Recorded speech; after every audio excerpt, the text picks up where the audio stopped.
Hello Year 10, this is now lesson 3 on your third biology unit, digestion and the digestive system in humans. So far in this unit we've had a look at the components of a balanced diet, we've considered the implications of not having a balanced diet, and at the end of lesson 2 we just started to think about why we have to digest the food that we eat. So we mentioned that enzymes are made in specialized cells within the body, they're released into your digestive system and they will break down the food that you're eating into small soluble molecules which your body can then absorb. Today's lesson we're going to be focusing on the breakdown of fats, proteins and carbohydrates. So we're going to find out how fats, proteins and carbohydrates are digested, and we're also going to have a look at how you would test to identify if a food contained carbohydrate, protein and fat. Okay, if you can firstly now find this page in your booklet, it should be numbered page 7. So we're thinking about why we need to digest. As we mentioned last lesson, enzymes are released from specialized cells in glands within the body and different organs within your digestive system. Those enzymes then are able to break down the different food groups that you eat. So you're going to need different enzymes to break down the different types of food. So they're going to break down large complex molecules into smaller ones. Once they've been broken down, those smaller molecules then can be absorbed through the wall of your small intestine and into your bloodstream, where they are able to then be taken anywhere in the body where they can be used. So the enzymes that are made within your digestive system pass out into your digestive tract, your gut, where they will come into contact with those food molecules. So they are catalyzing then, so speeding up the breakdown of large insoluble molecules into small soluble molecules. So in particular, you need to know about the action of 3 particular enzymes. So the first enzyme we're going to have a look at is called amylase. So amylase is a type of enzyme called a carbohydrase, which means it breaks down carbohydrate. In particular, amylase is responsible for the breakdown of starch in the food that you eat. So as you can see in the diagram there at the bottom, you've got a large molecule of starch that is then digested into small molecules of sugar or glucose. On the page in your booklet, you've got a diagram which shows this as well. So you've got a big molecule of starch being broken down by the enzyme amylase into small molecules of glucose. So you should now be able to answer questions 1 and 2 towards the bottom of the page. So question 1 says which enzyme digests starch? So that would be amylase. And starch is digested or broken down into glucose. Amylase is produced in 3 areas within the body. So it's produced in the salivary glands, the pancreas, and the small intestine. What I would like you to do now is to turn 3 pages on in your booklet where you have a picture of the digestive system. So this is the picture you should have been able to find in your booklet. So what we're going to be doing with this picture is to colour code it as we go through the next lesson or 2 to be able to identify where in the body these different enzymes and different substances that are involved with digestion are found. So if we start with amylase, if you choose a colour to represent amylase and colour in the circle on your page. What you need to do then is to identify on the diagram where amylase is found. So if we are using blue for amylase, then you would need to draw a little circle by the salivary glands because amylase is made in the salivary glands. Amylase is also then made in the pancreas. So if you put a circle to match whatever colour you've used for amylase here, and also in the small intestine. Okay, so we've now identified on our diagram that amylase is found or made by the salivary glands, the pancreas and the small intestine. So from the salivary glands, amylase would be released into the mouth, and from the pancreas and the wall of the small intestine, amylase would go into your small intestine. In those two areas then you would start breaking down starch into glucose. Now I'd like you to turn to the page in your booklet, so page 11, just after the picture of the body. And you've got some more information here on the digestion of starch by amylase. I'd like you to try and fill in the gaps. Pause the video, fill in the gaps, and I'll go through the answers then when you come back. Please, however, what you'll need to do, there is some information missing in the booklet. So in the booklet, your paragraph finishes at mixes with starch. So your paragraph finishes here. So you will need to copy the rest of this information somewhere onto the page and fill in the gaps. So pause the video now, have a go at filling in those gaps, and then we'll go through the answers.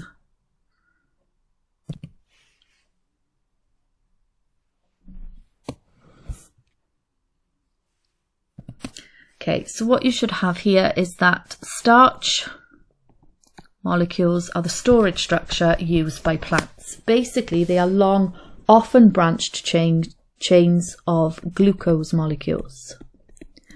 Glucose, a sugar, is required by the body to provide energy.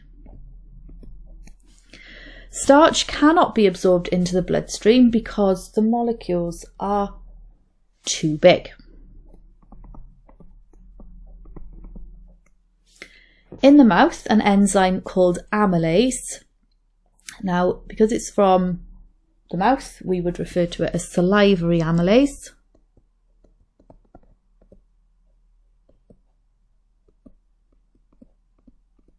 Starts the digestion of starch by breaking it down into maltose.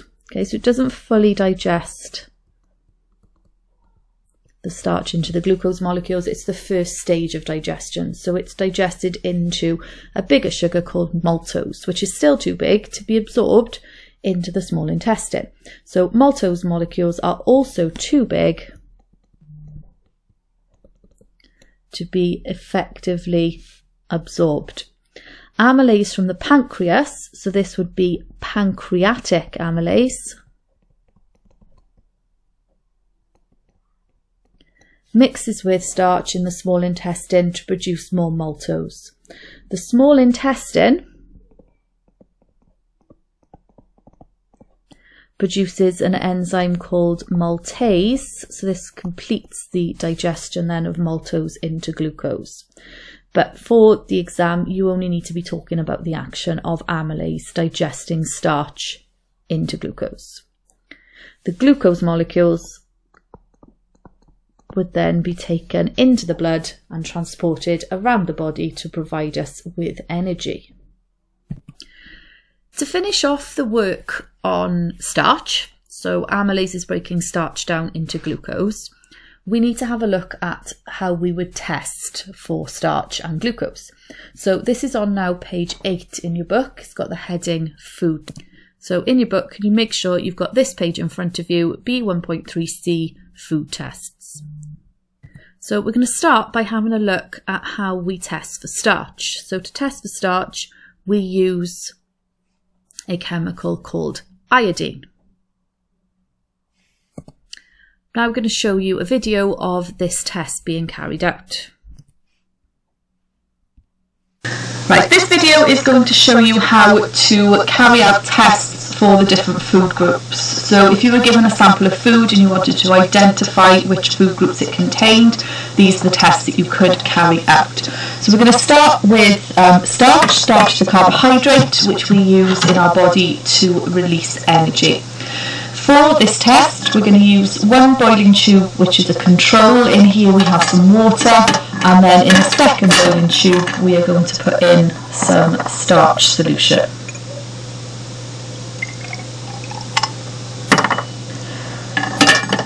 The test for starch involves using a chemical called iodine, and the iodine will change colour if starch is present. So if we add a squirt of iodine into our control, which is the water, we shouldn't see any change. You see see that the iodine remains the same colour. If we then add some iodine into our starch solution, add a little bit more, we can see immediately there's a big colour change, and the colour that we would be getting we would refer to as blue-black. So if you add iodine to a food and it turns blue-black, you know that the food contains starch. So as you saw in the video, iodine is how we test for starch, and a positive result will be a blue-black. So if you can fill that in, please, on page 8 in the booklet. We also need to know how to test for glucose. So once the starch has been broken down by the amylase into glucose, we need to be able to test to show that glucose is present. So again, we're going to watch a little video to show how you would test for glucose. This is the second of our food tests. In this test, we're going to be having a look at glucose. So just like starch, glucose is a carbohydrate. It's going to provide your body with energy. So again, we're going to have a control. In the control, we just have water, and in this test tube then we're going to test the glucose. The chemical that we would need to use to test for glucose is called Benedict solution. So it's a blue liquid. We're going to squirt some of that into our control and into the glucose solution.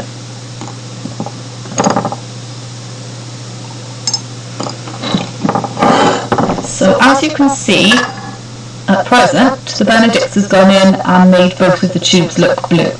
That's because for the reaction to happen and to show that the glucose is there, we have to provide heat. So when you add Benedict to glucose, you also need to heat it up to get the reaction to happen. So I'm going to put both of the tubes into a beaker, and we're going to add some boiling water, and we should then be able to see the difference with the two tubes.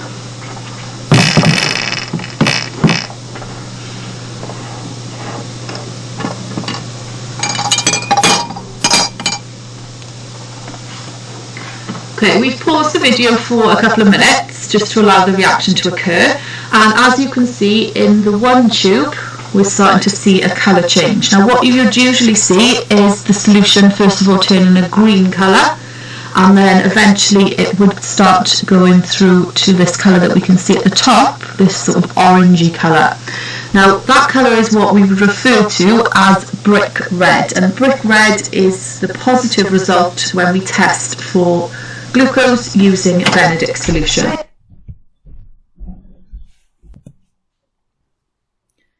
So as you saw in the video, to test for glucose we would use Benedict solution and heat it up, and a positive result would be that it would turn brick red. Okay, so we've covered all the information now for the first enzyme, which is called amylase. So I'd like you now to turn back to page 7, and we're going to have a look at the second enzyme, which is the one that digests protein. So protein is digested by an enzyme called protease. Again, if you look at the diagram on the screen, you can see that we've got a large protein molecule, and that is digested by the protease enzyme into small amino acid molecules, which would be soluble and able to pass through the wall of the small intestine. On page 7 then, if you can answer questions 3 and 4. So which enzyme digests protein? You've got that in the diagram, and on the screen would be protease, and protein is digested into amino acids. Protease enzymes are produced again in 3 places in the body: in the stomach, the pancreas, and the small intestine.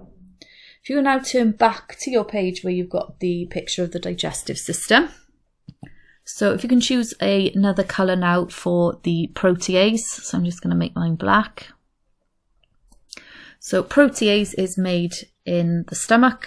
So if you can just put a little circle next to stomach in whatever colour you're using for protease. It is made in the pancreas. And also in the small intestine. So from the wall of the stomach, the protease will be released into the stomach, and that's where protein digestion will start, and it will also then be released into the small intestine from the pancreas and the wall of the small intestine to carry on the digestion there. If you can now find this page in your book, so this is page 12 if your pages are numbered, and we're looking for a title at the top that says digestion of protein. So you've got this picture, which is giving you a little bit more information of the sort of stages that protein will go through as it's digested. Down at the bottom, you've got some words which you will need to fill in the gaps. Again, if you can now pause the video, fill in the gaps, and then we'll have a look at the answers.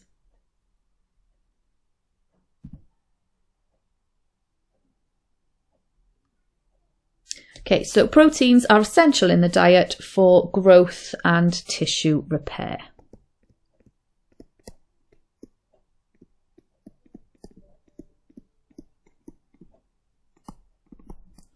Proteins are large branched molecules, chains of amino acids,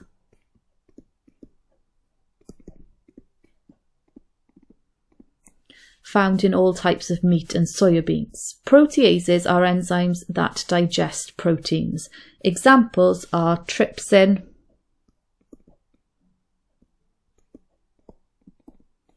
and peptidase. But you only need to use the term protease. Proteins are too large to be absorbed into the bloodstream. As you can see from the diagram above, trypsin is produced in the pancreas. Trypsin is released into the small intestine.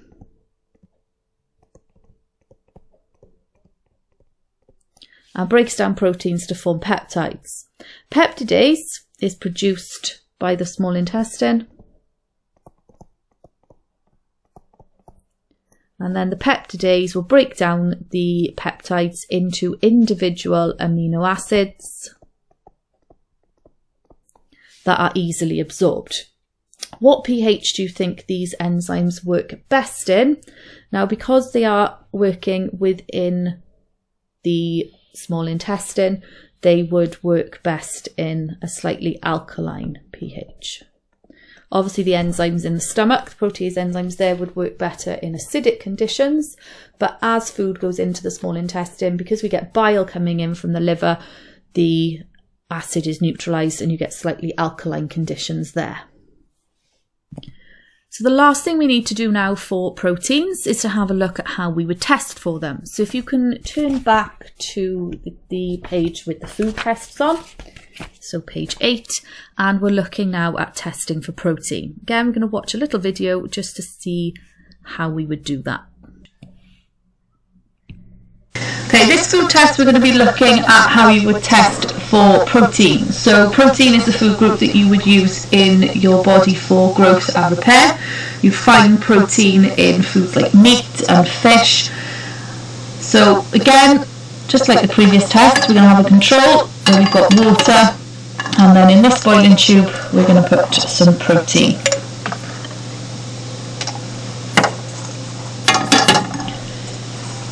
To test for protein, we would use a solution called Biorect. Now, when we're using Biorect solution, you need to make sure that you're wearing goggles because it is corrosive. We're going to add some Biorect into our control. And as you can see that it is a blue liquid, and in the control it has remained a blue colour.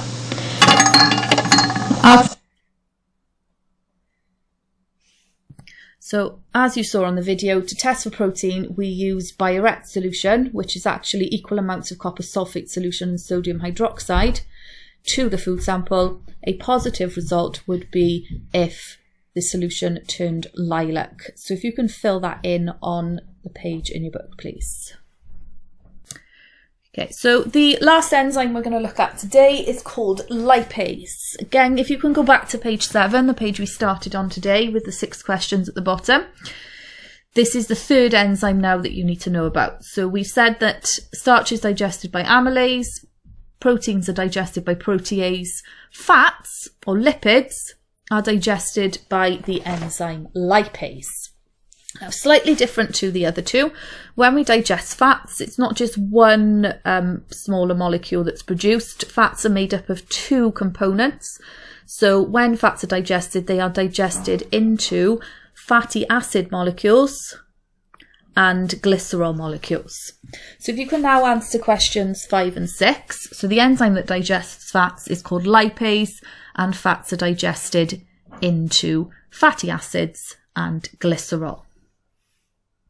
So lipase enzymes are only produced in 2 places within the body, so they would be made in the pancreas and the small intestine. So if we go back to the page now where you've got the picture of the digestive system, and I'm going to use red to show lipase. So if you can colour in the third little circle in red for lipase, the bile and the hydrochloric acid we'll have a look at next lesson. So lipase is produced in the pancreas. So if we can put a little circle here in the colour you're using for lipase, and also in the small intestine. So you can see that all 3 of these digestive enzymes are made in the pancreas and the small intestine, and then we've obviously got the stomach and the salivary glands just producing one of them. So from the pancreas and the small intestine, lipase enzymes will be released into the small intestine, and they will break down lipids, so things like fats and oils, into fatty acids and glycerol molecules. Those will then be small enough to pass through the wall of the small intestine. Okay, so next thing I'd like you to do for lipase, this is on page 13 in the books. So if you can find that page, please. And for this one, all you need to do is to cross out the wrong answers. So again, pause the video, have a go at answering these, and then we'll go through them. Make sure you use the diagram at the top to help you. Okay, so if we have a look at this, fats and oils are essential to our diet. Ah, suntan. They are used in the production of cell membranes, for storing energy, and for heat insulation. Lipase is produced in the pancreas. You can see that, tells you that in the diagram above. The stomach pH is too acidic for it to work. So the food that's coming down into the small intestine from the stomach is acidic. So to neutralize that, you will be adding bile. So bile is needed to make an emulsion. Okay, you can see that here. So bile from the liver mixes with the fat to make an emulsion.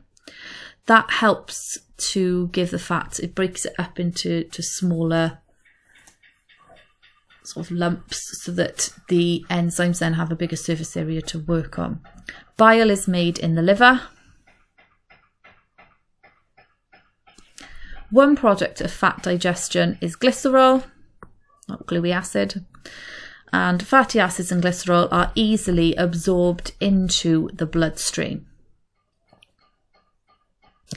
So the last thing we need to do today, just to finish off this work on lipase and fats, is to find out how we would test for fat. So to test for fat, if you can again go back to the page with the food tests on, we would rub the food onto a piece of filter paper or brown paper and then hold it up to the light. So if the paper becomes translucent, it would show that fat was present. So you can see on the result there that butter is given a very clear translucent spot there. That would be a positive test for lipid or fats.